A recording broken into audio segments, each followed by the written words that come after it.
pensées s'enivrent. Je m'y perds, m'y abandonne. Je suis un peu perdu dans un monde tout confus. Mon cœur est abattu. Ma vie déçue se dérobe. Elle quitte son linceul fané, ce suaire d'eau qui l'enrobe. Et il vient me hante, ce spectre mortuaire. Cette ombre, ce vide funeste, ce spectre aux allures funéraires. J'ai marché toute la journée et je me sens fatigué, de la misère à respirer. Je suis tanné de ma santé. J'ai commencé à être malade en 96. J'avais à l'époque 26 ans. Mon fils avait 5 ans. J'ai commencé à être désorganisée. Je faisais des liens, j'entendais des voix. La schizophrénie, c'est une maladie qui va se manifester avec une perturbation des pensées, des comportements puis des perceptions de la personne qui va souffrir de schizophrénie.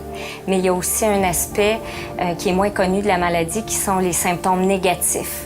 La personne va développer un isolement social, une difficulté à faire la conversation avec ses pairs et souvent le maintien au travail ou simplement de trouver un travail va être limité. Au niveau du travail, j'ai essayé quelques emplois, ça fonctionnait pas, j'étais trop anxieuse. Classer des papiers, des choses comme ça, puis j'étais pas capable, j'étais trop nerveuse, trop anxieuse. Pour que la réinsertion sociale soit une réussite, ça nécessite un environnement de travail ou de milieu occupationnel qui va être flexible, qui va être capable de s'adapter aux limitations de la personne et aux objectifs personnels, qui va être tolérant et qui va bien comprendre les symptômes de la maladie.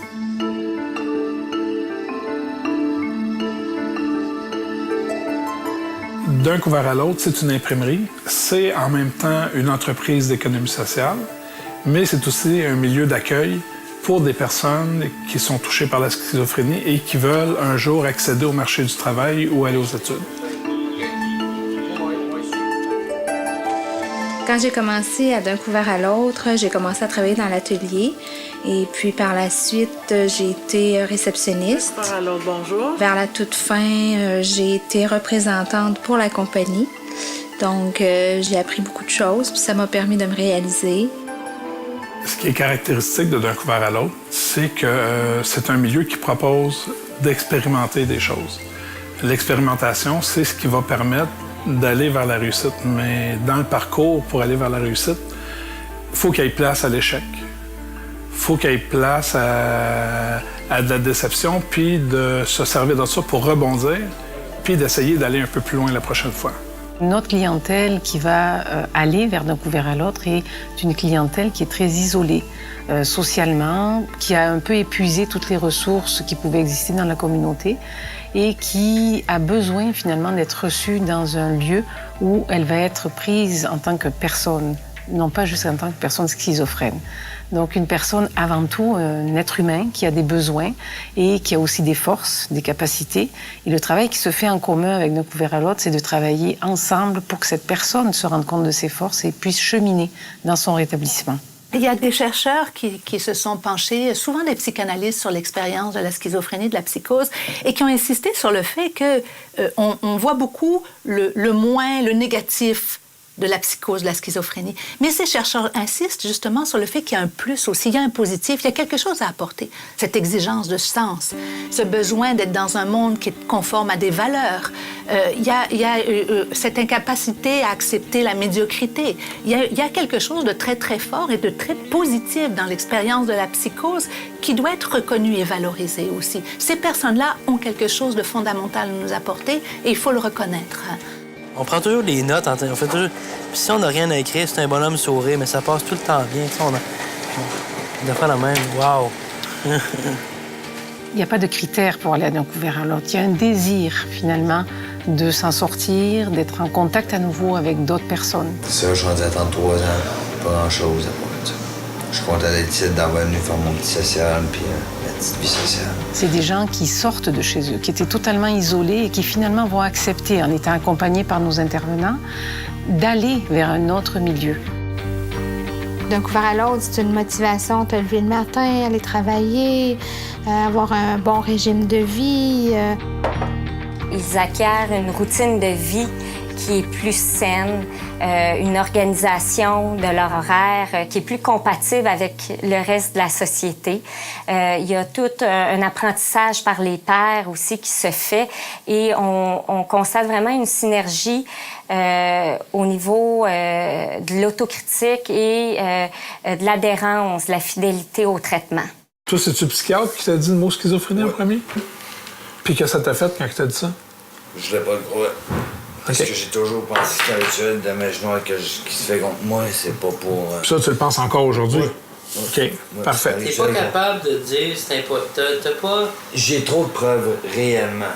Comme quoi, mes voix, c'était du monde qui parle. Je te l'ai dit, mon Richard. Moi, quand je suis fatigué, là, ça a l'air super vrai. Là, je pars.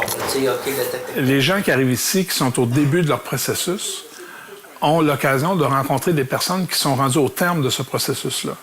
Alors, ça leur permet de voir que si d'autres personnes avec la même problématique ont été capables de se rendre jusqu'au travail, ça veut dire qu'eux aussi sont capables d'arriver au même résultat.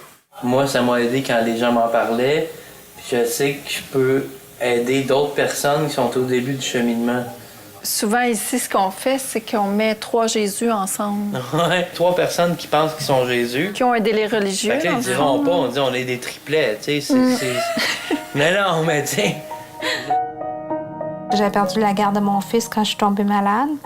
Puis avec d'un couvert à l'autre, la crédibilité que je suis allée chercher, j'ai réussi à récupérer la garde de mon garçon.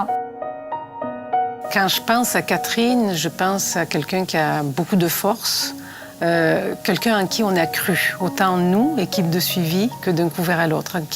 On a fait confiance à Catherine dans ses capacités. Mais on lui a permis aussi de prendre le temps d'être elle-même et de trouver sa place. D'un couvert à l'autre lui a permis aussi de sortir de l'aide sociale et de tranquillement prendre confiance en elle pour en arriver à être totalement autonome.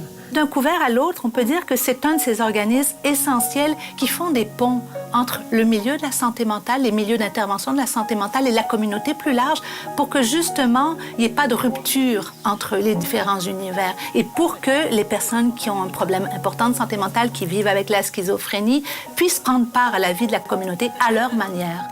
C'est un petit univers, c'est familial là-dedans. On est peut-être 40-50, mais à prime abord, là, tout le monde aime tout le monde. T'sais. Tout le monde parle avec tout le monde. Puis ça, c'est n'importe quelle place où je voudrais aller. Peut-être leur prochain job, le vrai, ils pourront plus faire ça le matin puis raconter. Puis... Mais ça leur fait du bien ici. Puis moi, ça m'a fait un bien fou, puis ça continue à le faire. J'ai été heureuse avec d'un couvert à l'autre, vraiment. Puis je pensais jamais que je pourrais quitter d'un couvert à l'autre. À un moment donné, je m'étais dit, je vais rester là jusqu'à la fin de mes jours. Maintenant, là, je travaille dans un milieu non protégé.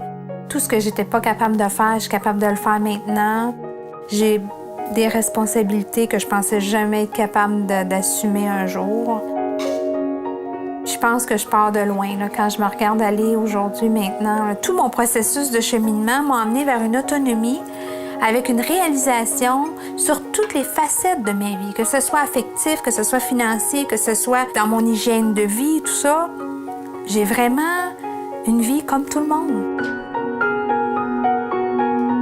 En conclusion, chaque individu a su grandir à travers cette histoire afin d'être capable de s'aimer devant un miroir.